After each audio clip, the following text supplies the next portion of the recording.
Before we jump into the nuts and bolts of property management and start getting into too much on the tactics and what to do with your rental property, we got to talk about your mindset.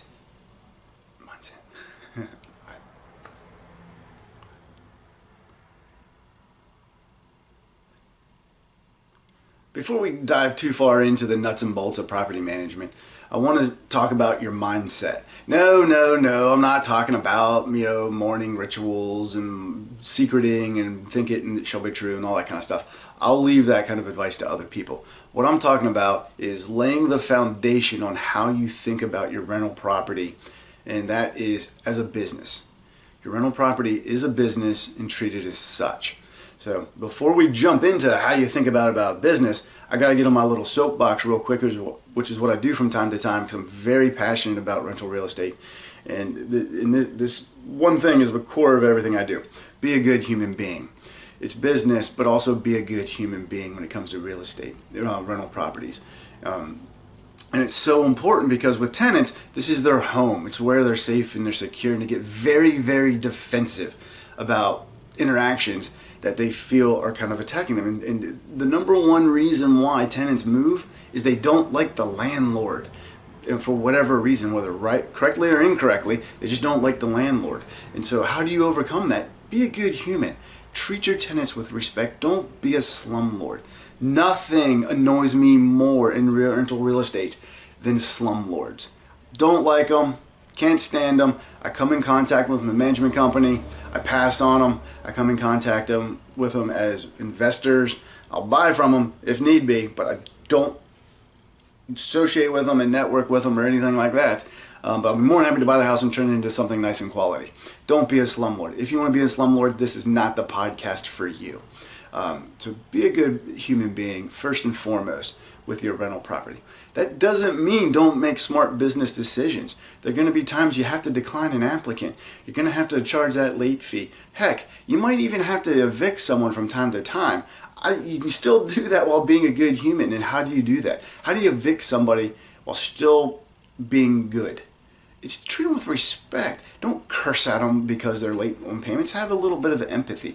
Understand that financial things do happen, so you try to find ways to make that transition happen as least impactful as possible. And that's something we'll talk about in a future episode, or ways to avoid evictions. And that's where being that good human falls into as a property manager, owning a company and owning my own rentals. Yes, I do evict people from time to time, but I try numerous solutions before I get there.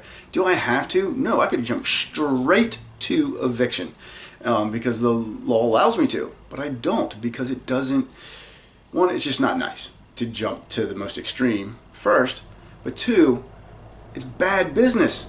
It's not good for your business. So if you don't think you should be a good human being when dealing with tenants and rental properties because it's just the right thing to do from a moral and ethics standpoint, then do it because it makes sense business-wise, and you're going to be off better financially in the long run. I know. Some of you are going to say, why are you saying that?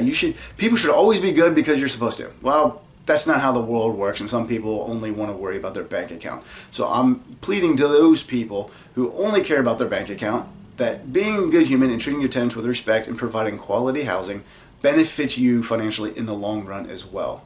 So be a good human because it translates to good business. I could go on and on about that for a very long time, but I'm not going to because it's boring, I think. It's boring when I ramble too much on a particular topic, but I think you get my point. Be a good human and good business will definitely follow suit, and you're going to be better off in the long run for it. So let's talk about your property as a business. But before we even get to that, let's talk about the setup. So what should you do with your money? Like, how do you do your bank account? Should the money just go into your regular bank account? You're like, tenants pay rent, boop, goes into their security deposit, boop, goes into there. Now, security deposits are going to be governed by your state, and they're going to tell you what to do. Some states are going to require that you put that money into a separate account and provide interest to your tenant. Some states say, well, if you only own one rental property, we really don't care what you do with it, do what you see fit. So you have to check your state laws on how do you handle that security deposit. My personal recommendation is assuming this meets your state laws, and let's throw this caveat in there. I'm not an attorney. I'm a property manager in South Carolina. So, and this isn't real estate advice if you live in South Carolina either. This is just some educational material. You need a team, and a real estate attorney is someone you need on your team. So that's another thing we'll talk about as part of this whole business setup. So let's throw that in there. Oh, and since we're early in the podcast, I'm going to put this out there too. I kind of all over the place sometimes. I'm going to try to stay focused on topics. So I apologize as I go down some rabbit holes and we come back. So try not to make it too confusing, but sometimes I even go down holes I can't get out of sometimes. So, but I'll try not to. So your security deposits, my recommendation is, as long as this is good with your state, you put it into a separate account that's just the tenant security deposit. It just sits there. Most banks will allow you just to put it into a savings, no expenses to it, no fee. You want a zero fee account. You just sit there, it just sits there. So that way it's there. That security deposit isn't for you to go shopping. It isn't for you to take a vacation. The security deposit is there for the tenant's performance of the lease. And so as long as that money sits there, you know it's always there when the tenant vacates, and that way you can do the settlement of security deposit as provided by your state law. So again, check your state laws. It's part of setting it up as a business, is knowing what the laws are in your area. Now, what do you do with the rent money? Where should that go? Should that just go into your regular checking account? Should that go into a separate account? Like where does that money go? Now, depends on how you have it set up. I recommend that you set it up as an LLC or some other business structure. Talk with an attorney. Again, go talk with an attorney what's best for you. Also talk with a CPA on what's best in your situation. So if you have it set up as a business, you definitely can't commingle funds, and you're going to have a separate bank account. Now, even if you don't have it set up as a business and it's just one rental property, 2, 4 rental properties, and you're doing it in your personal name, that's fine. But still create a separate account, so that way you can easily see the money coming into your account and the money going out. It's just a quick and easy way to see the performance of your properties on a month-to-month basis, even a week-to-week, day-to-day, if you so choose to. Because when that money goes into your regular checking account, it's quite easy to spend that money and not have it there in reserve as you need to in the future. So do you need, what do you do about reserve funds and replacement funds, reserve/replacement funds? Because you're going to have vacancy at some time in the future. You're going to have to replace that refrigerator at some time. Just things happen that you have to take care of. It's part of running a business, and especially a rental property. You just got to maintain things over the long run. So do you need a separate account for that? That depends on you. How well do you manage money? Can you have all that money going into one account and say, hey, I'm going to have a minimum of 6 months of mortgage in this account, and that's going to be my zero. So let's just say 5,000 is that number.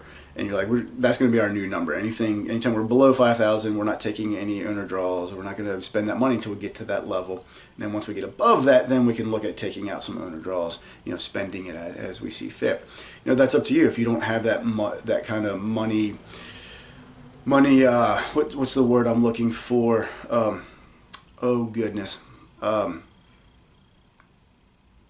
can't even think of it right now. It's completely blanked on it. Money sense, we'll call it money sense. Goodness, this is kind of weird. Control. If you don't have that kind of money control, it's not what I was thinking of, but we'll go with it. If you don't have that kind of money control and it's like zero is the number in your account, as long as you're above it, you're good. Well, then you need to open up a third account and have that as your reserve account, so that money is being sent somewhere else. So you could have 1 to 3 bank accounts, probably, or two to three bank accounts. I think 2 should be sufficient, depending on the size of your portfolio. The larger your portfolio goes, you kind of gotta make those decisions. If you have multiple LLCs, obviously you have to have multiple bank accounts. So that's just one part of how do you set that business up. So should you do it as a business, like a true structured business where it's an LLC, a corporation? You need to talk with an attorney or a CPA to see what works best for you. But then also, how do you set up your bank accounts? So that's like kind of the bare bones minimum of how do you set your rental property up as a business. So now, it is a business. You got to follow federal laws, you got to follow state laws, and a lot of local municipalities have additional laws that you have to follow. And so, well, why? is it just because they want to, because it's housing, but also because it is a business. Like, even if you didn't have those outlets, just exclude those for now while we think about it. Your house is a product. That rental is a service. You're providing a service of renting the house. The product is the possession of the property. Your customer is the tenant. And you do have consumers. I'm sorry. Your consumers are your customers are your tenants. You do have competition. Other rental properties out there are your competition for those tenants.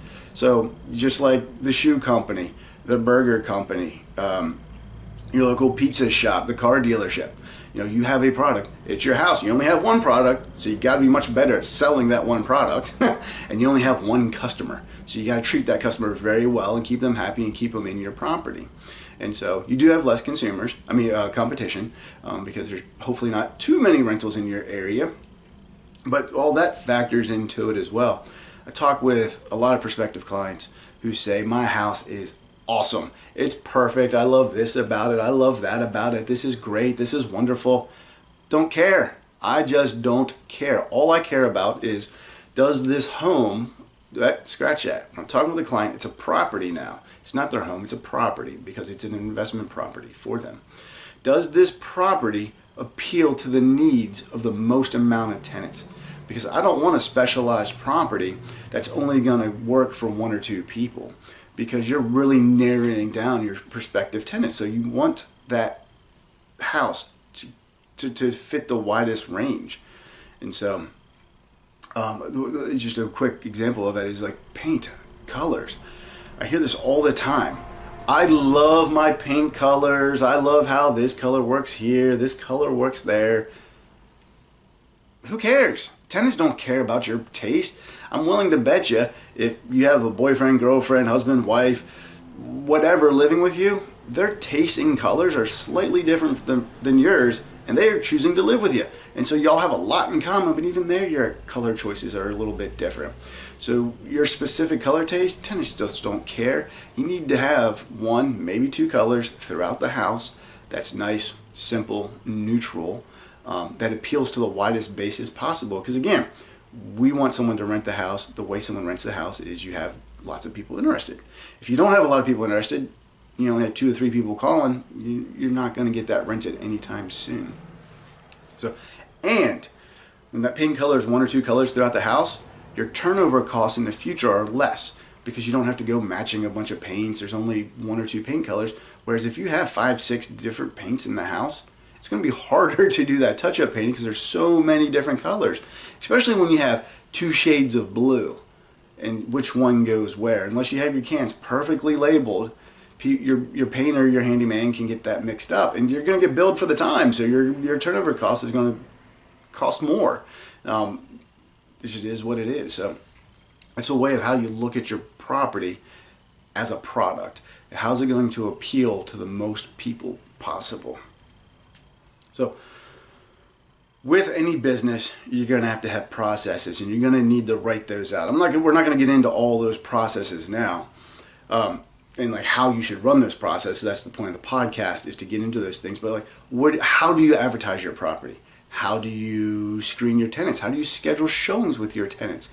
How do tenants pay rent? What's your process if they're late? How do you handle a maintenance request? All those are processes that you should have written out somewhere. I'm not saying you need to have standard operating procedures and have all sorts of flowcharts and whatnot that a business has. Like my property management company, when something comes in, it just kind of goes into the flowchart and follows out, and we take care of it.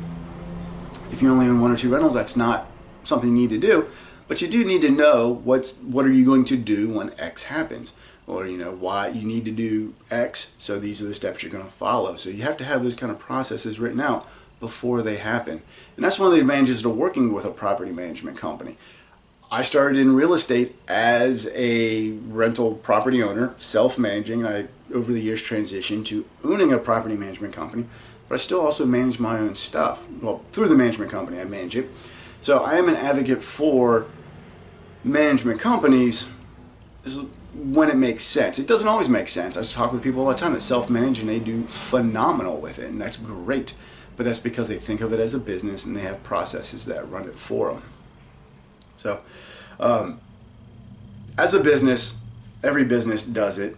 Oh, hold on, my computer timed out. I gotta keep my notes here.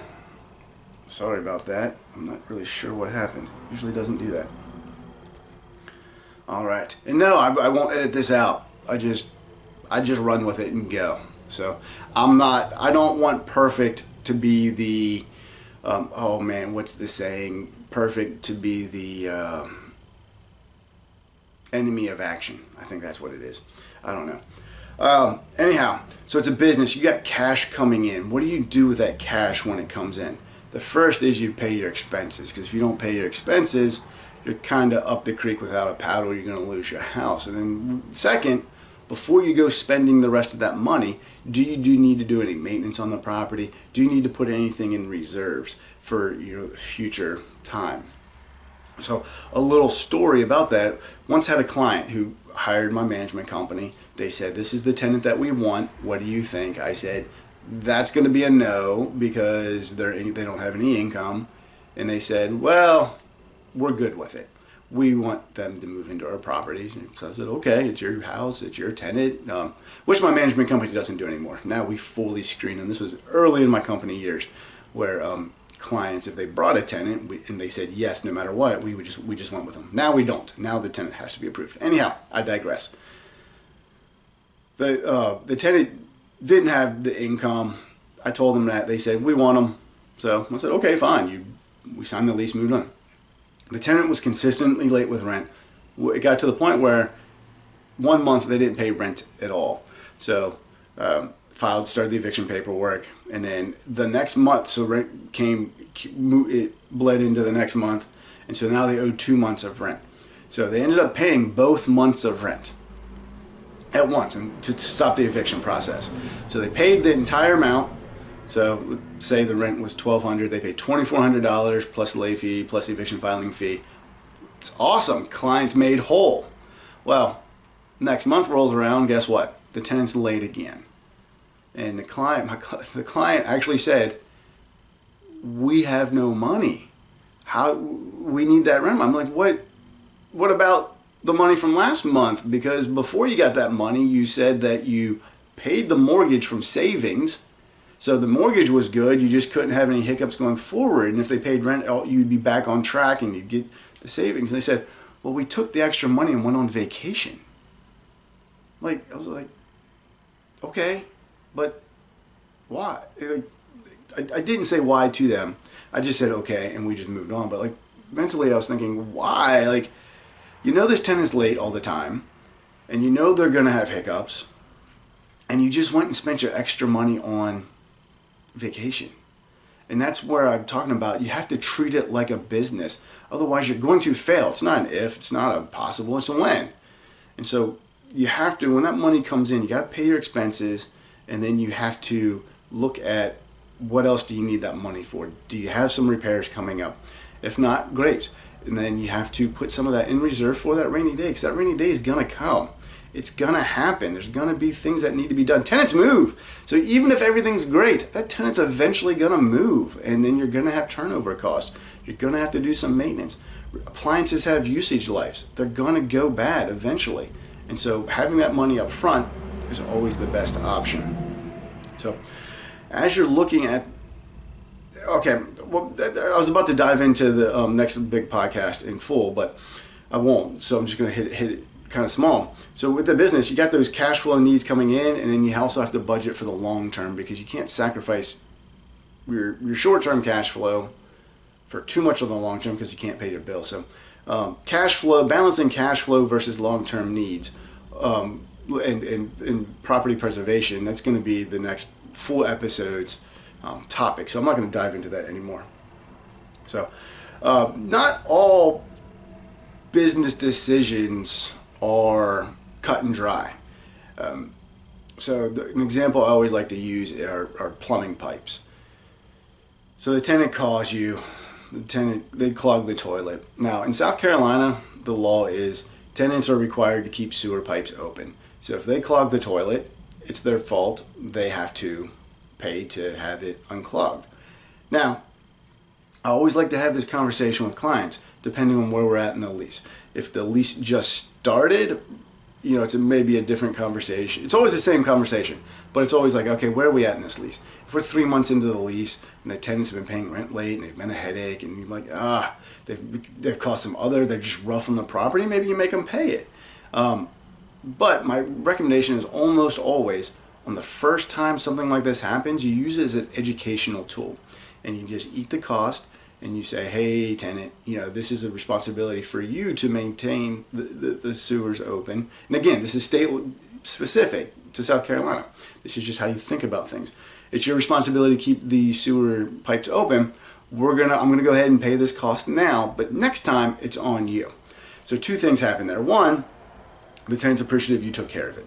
2, they now know that, hey, next time this is on them. Why? Because it should be in your lease that it is on them, because if your state law allows it, but they didn't read the lease. No one ever reads the lease. I don't know why. They just don't. They should, but they don't. They sign that they're saying they read it. So use that as education. And 2, it's all going towards keeping that tenant in the property for the long run. You want them to extend the lease. You want them to renew. So it's a customer service tool. Lowe's and Home Depot doesn't have to take back every single product you bring back from them, no questions asked. They do it because it's good for business. It's a smart business decision. And so that's where you have to look at it, is in the long run versus a short run. Does $120 toilet clearing really hurt me now? No? Okay, cool. Short-term cash flow, it works. So do we look at the longer picture of this is a customer service move to help prevent that vacancy at the end of the lease? I already told you, the number 1 reason why tenants vacate, the landlord/property manager, they don't like that person filling those shoes. The second is they don't like how maintenance is being handled. And so, which in turn leads to they don't like the manager. So those, if you do that one item, clear that clog in the first go round, you're going a long way to 1 and 2, making the tenant happy. Hopefully they're going to stay there long run. So now people could say, well, I don't want to be that nice to my tenants. I don't want to be that good of a human. Well, that has nothing to do with being nice and being good. It's smart business because it's a little bit of money to hopefully avoid that vacancy later in the future. So another business decision that is just home warranties. I hate them as a rental property. The reason being is they suck. I mean, I'm not going to sugarcoat it. You're paying $500 to $700 a year for someone to show up who you still have to pay $75 to, and they're the lowest bidder. And remember when I said one of the top 2 reasons tenants leave is maintenance? Well, home warranties usually don't get things done in the first go round because a lot of times the vendor makes more money the more trips they make, and so they kind of stretch that out, and that way they make more money. So now the tenants are getting pissed with it, things happening. The maintenance is tough. They got to miss work. They've got to make all these appointments. It just sucks. Like, who wants that? They want it fixed on the first go round. As you in your home, you want it fixed on your first go round. And so that home warranty, it sounds good in theory. Instead, the thing I always tell people to do is take whatever you were going to put into that home warranty, $500-700, put that towards your reserve at the beginning of the year. So say you bought your property in January, you bought your property in June, you were going to buy a home warranty in June. Instead, put $500, $600, $700 instantly into the reserve. So that check you were going to write the home warranty, write that check to yourself, put it in your reserve account. And then do that every year. And in 5 years, you got $5,000 sitting there. You can replace your HVAC, depending on the size of your HVAC unit and the type you have, replace that. And you get to choose the vendor, and you get to choose the product that you get put in. So that's much better. Now you can get a quality vendor with a quality product rather than the vendor doing it at the lowest cost. So I'm an advocate for no home warranties in a rental property. And that's something we'll dive into more in a future episode. Again, this is just kind of like the ways you look at it as a business. I mentioned it before, but it sucks. But you're gonna have to evict. You might have to evict someone eventually. If you don't feel that you could evict a tenant because it's not nice, you're right. It's not nice. It's not easy. It's horrible. Like, evicting is the worst thing that I do in management world because it sucks. You're kicking someone out of their house. But at the same time, if someone's not paying their bills or they're destroying the property, you have to do it. And if you feel that you can't evict somebody, you have to hire a property management company. And if you're going to feel bad that the property management company is evicting someone, don't be in don't own rental properties. It's as simple as that. Because shit happens. People get divorced, people lose their jobs, people get into car accidents. So I'm not talking about like putting a bad tenant in there, which is an option when you're screening tenants. It just happens. Sometimes you mess up and you put a bad tenant in. But like life happens, like people get into accidents. People, good paying tenants can sometimes turn into bad paying tenants due to situations outside their control. So it's an unfortunate thing that happens, and it sucks. Like I can't. There's no way to say it's good. It's not. It's bad all around. It's bad for the person being kicked out. It's bad for you financially because it's an investment property. When I evict someone, it eats at me on the inside. Like I feel like a shitty human when I do it, but I do it because I have to. Because my client has bills. I have bills. If I don't pay the mortgage, the bank is going to come take the property, and then tenant's getting kicked out anyhow. So like, tenants got to go anyway if they don't pay. So I'd rather not lose my financial security. So so that's when it's a business, you got to think about that. And people say, well, yeah, I can evict. I'll do that. I'm not too worried about it. But you got to do it in a timely manner. You cannot let that tenant get 2, 3, 4 months behind before you start looking at the eviction process. Because once they're more than a month behind, they ain't going to be able to catch up. You need to start early. And this is where earlier I said part of being a good human is you go from all's good to get the hell out of my property. You have processes in there like, okay, we had a hiccup. What's going on? How can we get you back on track? So maybe you get a payment plan for that 1 month. Maybe you don't, depending on your cash flow situation. I'm not telling you, yes, you have to do that. I'm just giving you some options to think about on what you could potentially do. And so that's why you got to do it in a timely manner. So many times I hear, well, I let them slide once or twice, and now we're so far behind, I want them out immediately. So like the owner went from like, hey, I want to give them a break and work with them to get the F out of my property right now, and then they're calling my company to take care of it. And I'm like, well, don't really blame the tenant for not taking you seriously on timely rent because you were okay with it. So you have to enforce those late fees. You have to enforce your eviction policy that you have written ahead of time before you need it. Remember when I talked about the policies? That's what helps take out some of that emotional don't want to do it because it's not nice, but it makes business sense when you have those written policies. So again, rental properties, it's a business. Now, think about it. If you owned a restaurant and you had a customer coming in and didn't pay, would you serve them food? The answer is no, because you have costs. Food costs, rent costs, employee costs. Same thing in a rental property. You got maintenance costs, taxes, insurance, mortgage. And so you still got to look at it that way. So it's tough and it sucks because it's their home. But again, it's a business. One of the other things I hear a bunch is real estate rentals are great because it's passive. I hired a property management company. I don't even know what to think about it. That check just arrives in my account or in my mailbox every month. It's mailbox money. Woohoo! Well, when you abdicate your responsibility for your property and your investment and your long-term wealth to another person and you check out mentally, you're setting yourself up for failure. So even when you have a property manager, you need to stay on top of them. Like I have some clients that when I email them, I know 100% of the time they're going to email back and ask questions. Could that be annoying? Yeah, but I love it because I'm glad they're asking questions. They are in tune with their rental property. Then I have some other clients, I email them, I don't ever hear anything, so we have to we just manage the property based on the management agreement and policies we set up way in the beginning of the relationship because they just don't give a damn, I guess. I don't know, they're too busy. I don't know, can't get a response from them. So we just do it and mail them their check well, we don't mail checks, we deposit them ACH, but and that's what works. But when it's a business though. You can't abdicate that. You need to pay attention to your rental property. You need to understand it. Even if you hire a management company, you should still hire it. I mean, you still need to understand what's going on with your property, what maintenance is being done, what's your rent, when's the lease run, what's your interest rate on your property. So it's not passive. I mean, it's not necessary, you're not doing it day to day, but it's not passive either. So, I mean, it's about as close as you can get to being passive other than stocks, I guess. But it's not passive. And some people are going to tell you, you just put some money in, you never do anything ever again. That's just bullshit. It's a lie.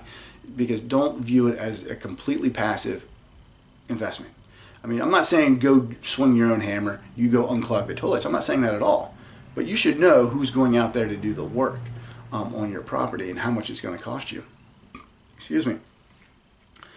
Another thing that, when thinking about a business, the next thing I'm about to say, the next two things, they're going to contradict each other. They do, but they don't. And so I want the statements themselves will contradict, but the rationale behind it is the same. And the rationale is it's a business, and so you got to do what makes sense. So the one is treat it like your own house. My management company requires blinds in all the bedrooms and the bathrooms. In bathrooms, some of them have opaque windows so that way you can't see through it. There's privacy in there. Something you don't need blinds in because it's opaque, you can't see through. But you need to have an opaque window in the bedroom, in bathrooms, or a blind, and blinds in all the bedrooms. And I've had clients, very, very few, say, I don't want to do that.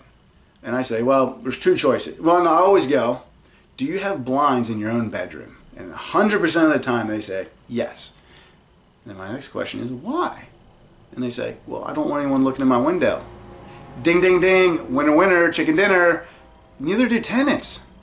They want privacy in their own home as well. They don't want people watching them sleep, watching them change clothes, watching them shower. So why should your tenant have less privacy than you expect of yourself? Now, basic privacy. I also think you should have blinds in all your other windows where people tend to live. Dining rooms, kitchens, dens, family rooms, because people still want the option of privacy there. So, but I don't require it as a management company because now some people, it's not. There's an argument to be said. Well, it doesn't do the looks well. It doesn't look as good when you have those blinds up there. Blah blah blah. Fine, whatever. I don't really care. But from a business standpoint, you got to do the basics because that's what's right. So treat it like it's your house and provide the same basic things that you would have in a house for yourself. Provide it for your tenant. Like I've had people say, well, let me see here. Like something's not working right. And they'll say, well, if it was my house, I'd fix it, but it's just a tenant, so I don't care. Well, you would expect it to be working, so it should be working for your tenant. So that's another example there. And so now let's go back to the blinds. Now, in my state, tenants, I once heard a magistrate judge say this, and I love it, and I use this for everything I do when it comes to tenants and like alterations to the property. A tenant is allowed to live in the home. And so what does that mean? That means if a tenant wants privacy in their living room, they can install blinds if they want. They can install curtain rods if they want to put up drapes and curtains. You can deduct it from their security deposit if you want, but it's not legal. It's normal wear and tear. It's illegal to deduct that, in my opinion. But I'm not an attorney. Consult your real estate attorney. I've seen judges throw those types of deductions, security deposit deductions, out and say, no, that's normal wear and tear. They're allowed to live in the home. Quick caveat on alterations. That's small stuff. They're allowed to hang pictures. They're allowed to put up some drapes and some blinds. That's it. They can't paint the walls. They can't put in a new door. None of that kind of stuff. They can't swap out fixtures. None of that. Just the basics of blinds and that kind of stuff, if they so choose to. And that's why it makes business sense to put the blinds in. Because if you put the blinds in everywhere, they're less likely to put up drapes. Because it costs money. Tenants don't usually want to spend extra money to put up drapes. Like, do people really use drapes nowadays? I'm talking like 1 out of 50 tenants, maybe 2. No, that's too much. Like maybe 1%, 1 out of 100 ask about drapes and if they can put up drapes. And of course I always tell them, yeah, you're allowed to live in the home, but this many do it. 0. No one ever does it because it's transient. They're not going to be there forever. I was going to say I've had one tenant for 10 years and they put up drapes, but I think actually we installed them because it's my own rental. It was back before I had a management company. So yeah, like, so even we installed them. Even if they did, I don't care. They've been there for 12, 11 years now. Wait, what year is this? 2020? 12 years, yeah. They've been there for 12 years. They can put all the damn drapes they want. So the opposite side of that is you don't live there, so don't act like you do. Like, I'll have people say, well, that electrical outlet that's open with an exposed wire, I live there like that, so why can't the tenant?